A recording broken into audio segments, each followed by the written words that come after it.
almost lost the whole tip.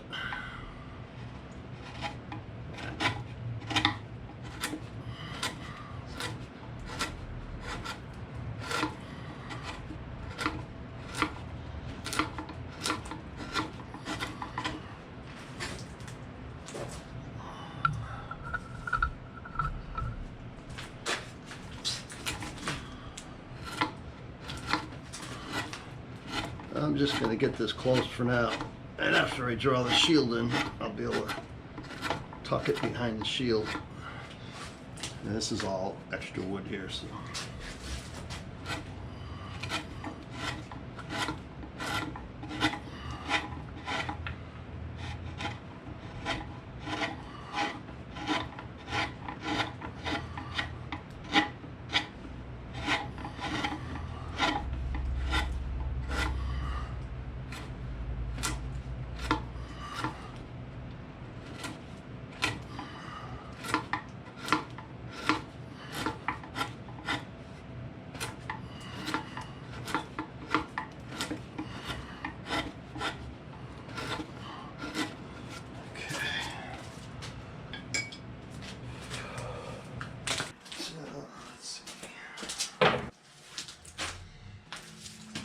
So I can't find my little Sharpie, but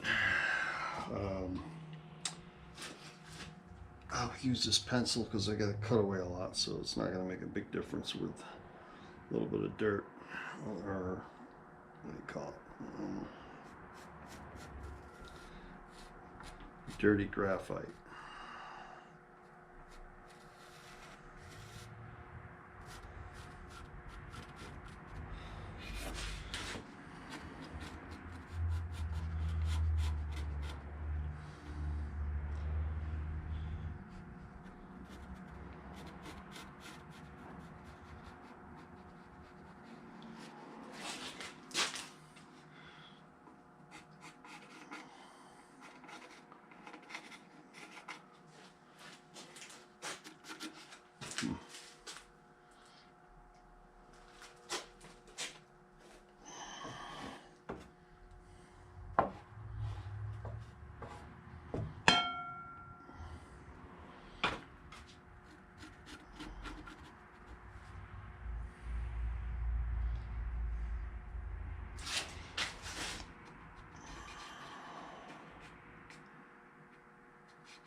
Trying to get this down to a level where I can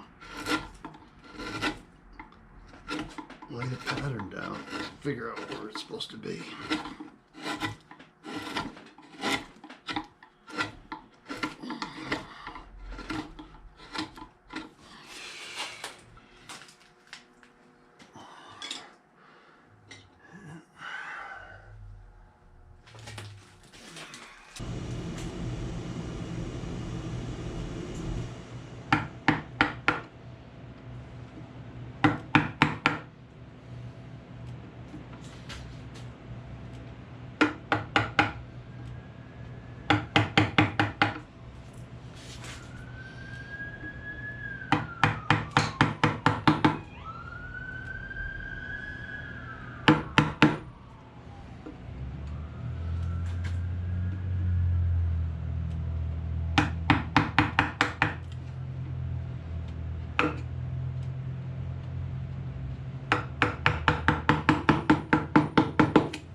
Cleaning up around the ribbon, getting rid of some of this extra material here. using a number 2, most straight.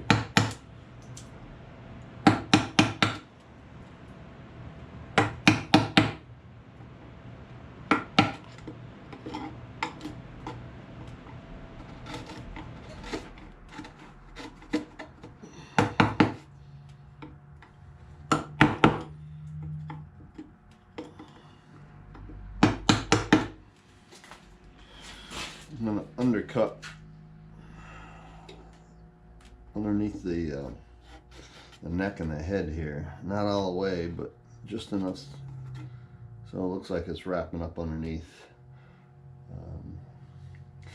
If this is going to go outside, I would cut that all the way through. Same with up top, so that the water from rain could leak through and not just pool up in there. But it's going inside, so that's a lot of extra work for nothing, because nobody's going to see up there, not unless you're hanging it really high.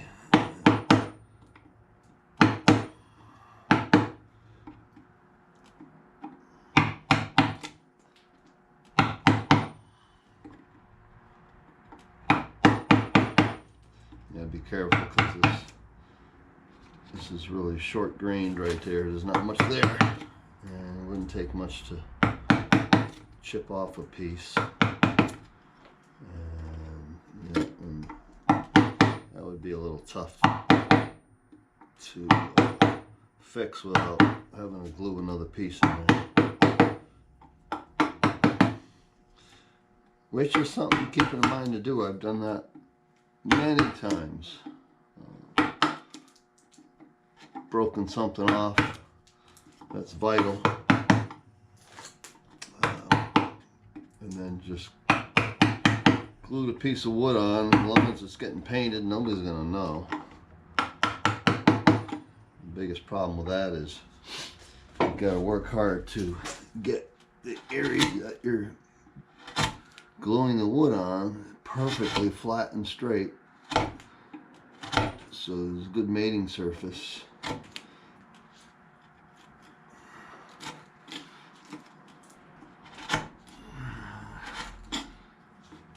But if you take your time, it's not too hard. This ribbon I'll hollow out behind here.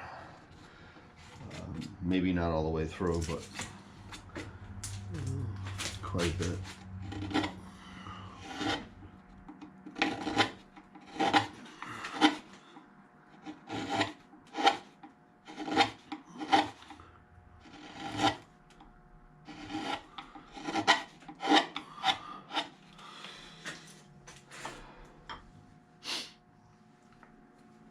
The ribbon comes from in the back. You can see the way I have it drawn, it looks like it's going up into the roof of the mouth, but that's not how it's going to be. It's back here, it'll be much deeper, so it'll actually look like it's coming right through.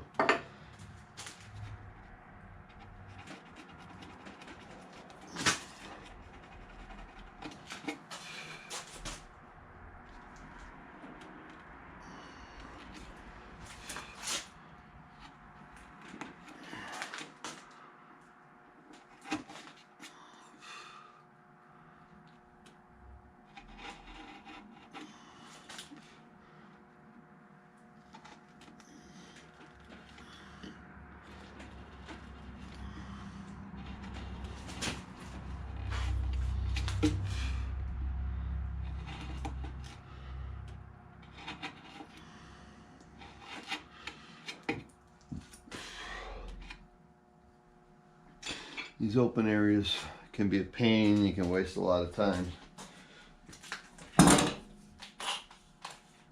trying to remove a lot of wood, and it's usually just faster to drill a hole.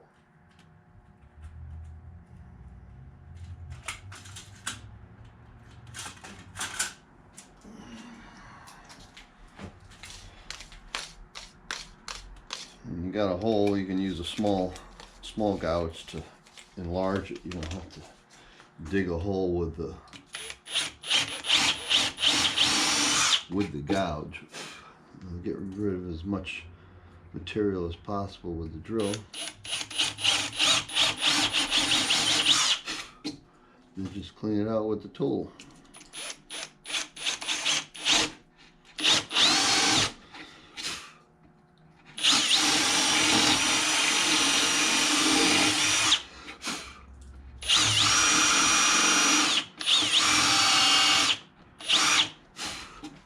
Again, you really don't have to go all the way through. I probably will in this case.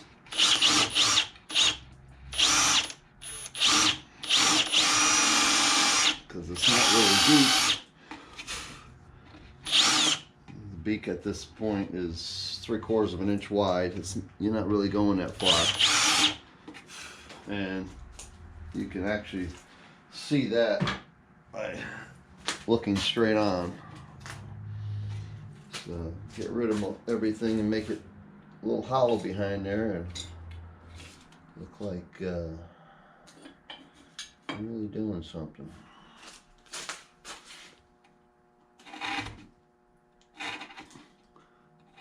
And then just clean up the sides with the gouge. Don't get too carried away yet, because there's a lot of modeling to do with that still.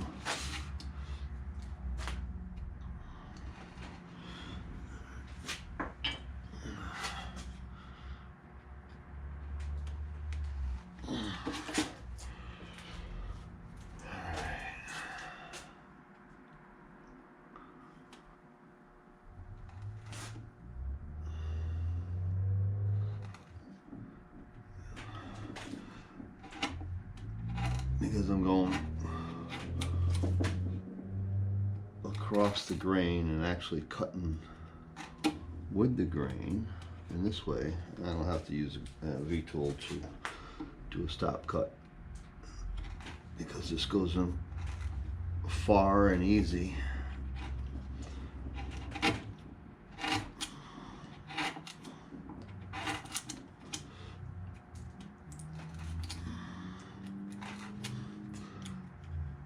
There's another area, if you make a mistake, it's kind of hard to fix because you've got a very limited supply of wood in here.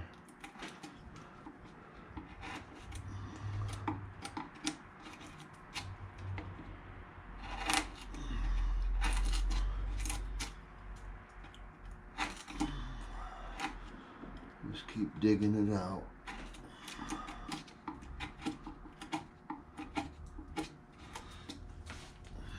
As deep as you can. Again, you're going to be looking straight at that. This should be as deep as you can get it.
This looks awkward here, but this is all going to be cut down and rounded in to follow that. So I didn't screw up yet.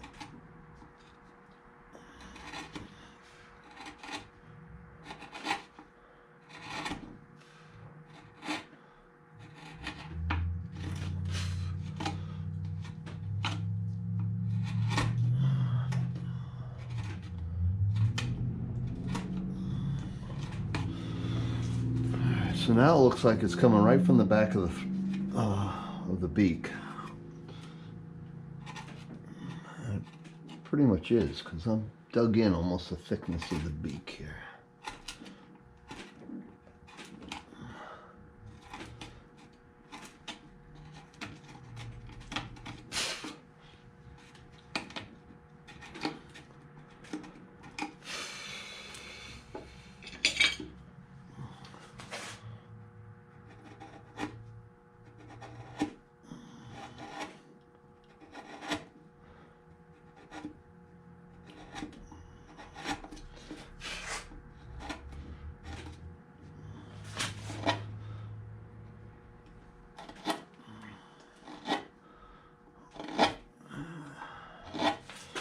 Green is going the wrong way.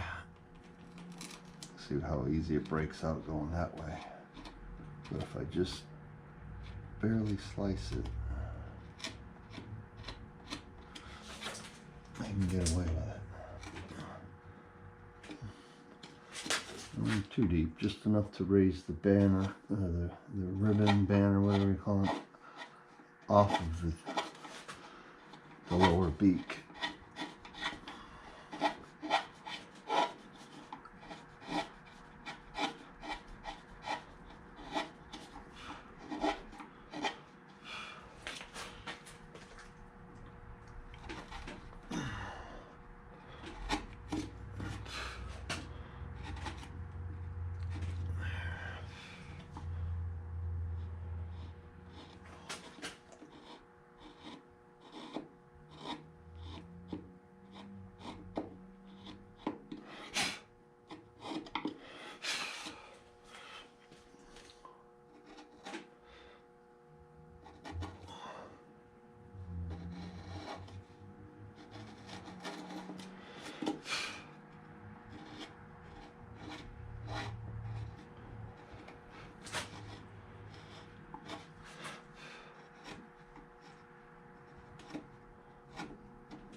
Same with here. I want the bottom of the beak a little flat on top. I gotta dig out quite a bit. I'm not going all the way through on the back of the banner.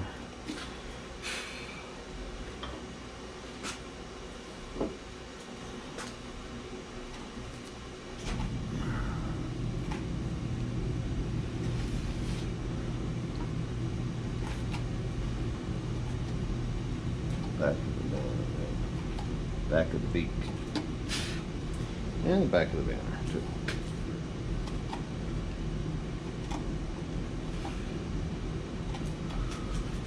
Sorry about the background noise. It's the furnace. It's cold outside.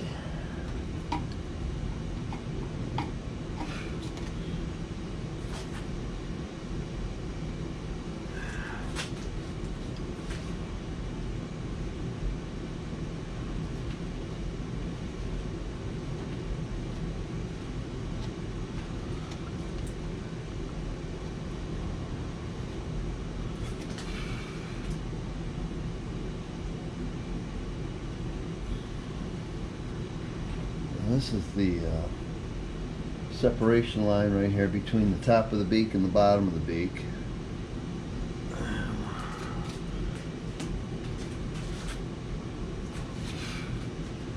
Tiny little spot.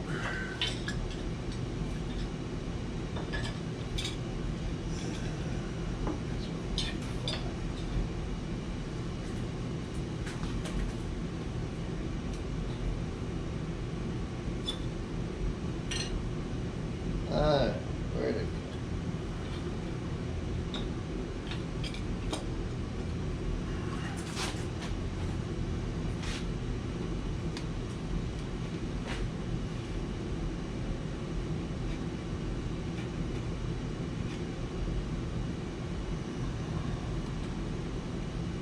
Going across the grain because I really can't go with the grain. There's no room. And I can nip away a little bit like that. little bit like that, but it tends to break off in this direction.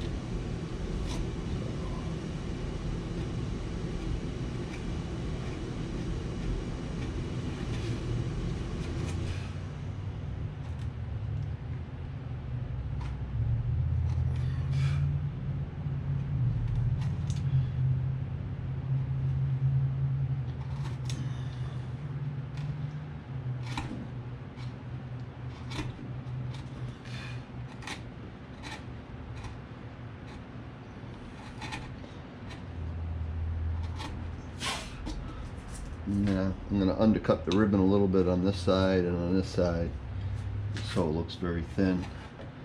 You don't have to go that deep, just enough to make a shadow.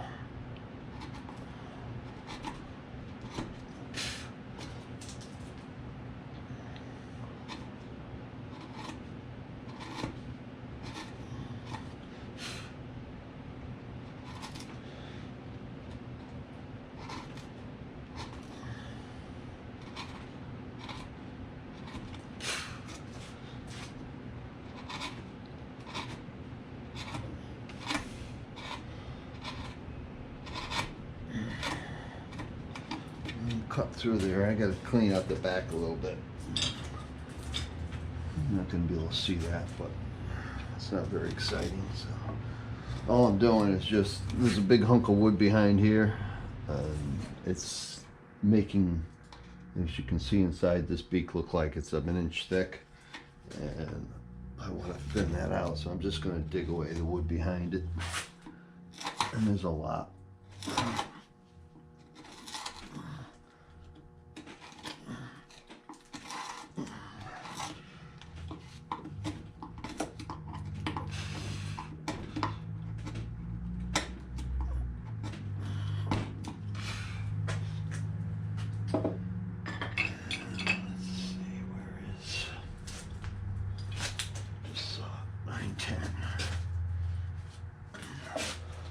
This gets rid of material really quick.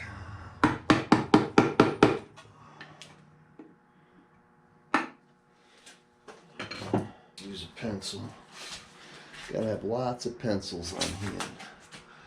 And I'm just drawing the outline of the ribbon behind the beak, just so I can clean it up a little better.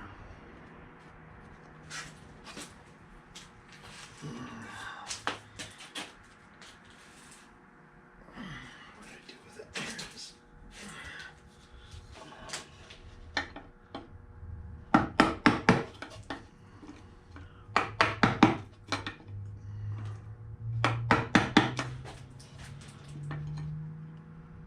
I apologize for my camera skills, but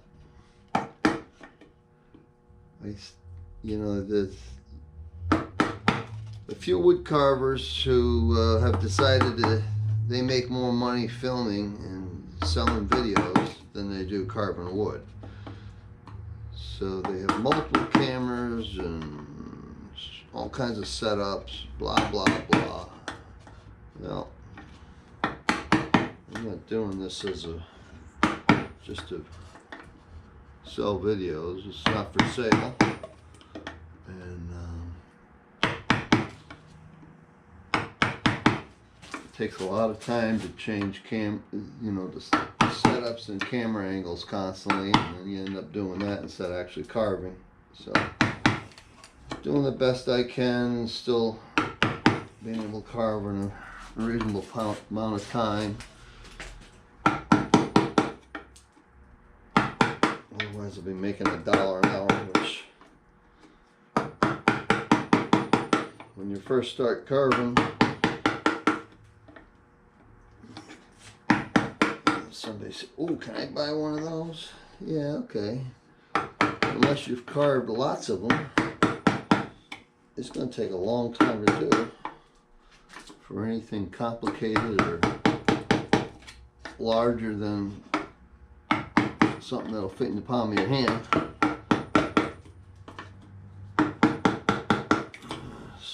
And you can't charge really for your learning experience. Nobody's going to want to pay that. So you pretty much have to give things away until you get better at it and learn how to do it more efficiently and quicker. That's the way of the world. Everything's got to be more efficient and quicker. Too much competition for everything. Not a lot of competition for the carving because the demand isn't there, but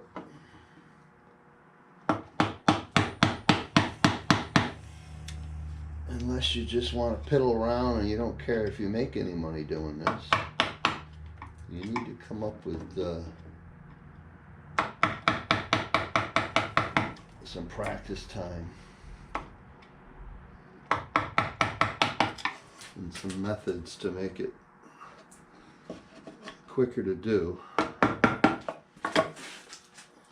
And one of the tricks to making it quicker is doing the same carving multiple times. You get it memorized in your head where everything goes. You don't have to think out every cut like you do if you're doing something for the first time, or you just don't have the confidence to just go do it.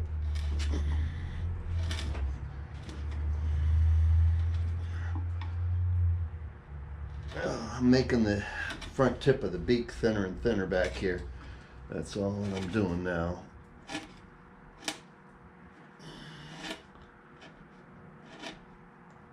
And it's going to stay about 3/4 to 1/2 inch up on the top, and then down here down to about 1/4 inch or so. So it tapers.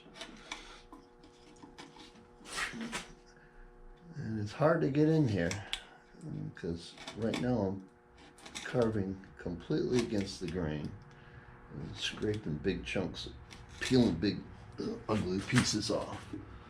So you gotta be careful. It's just fine to do that. You just gotta go in and fix it after.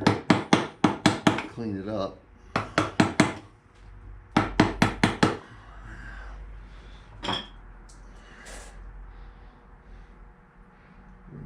9/10 is 9/10. It's pretty radical. It's almost perfectly round, half a circle, but it really digs wood out quick.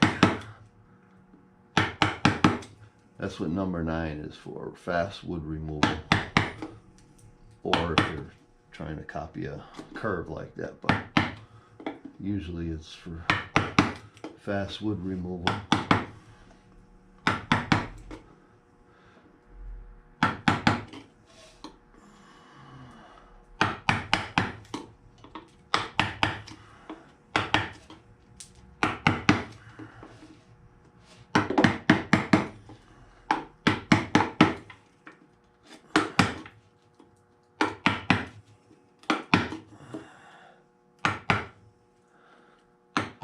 And I'm just noticing I put a big chip out right here at the bottom of that.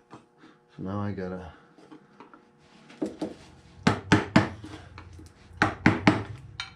dig away quite a bit more wood. Luckily there's plenty of beak left.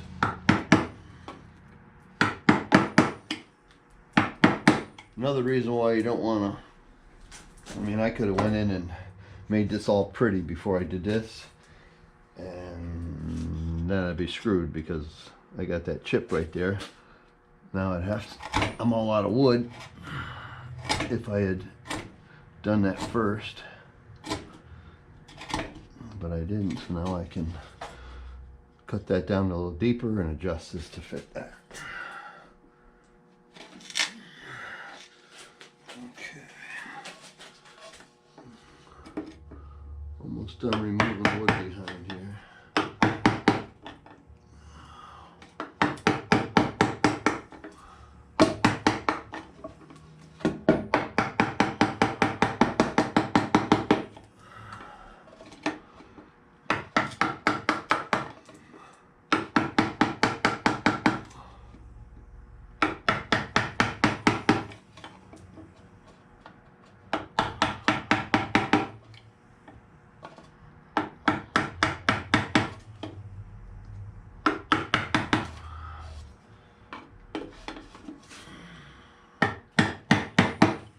Chipping away.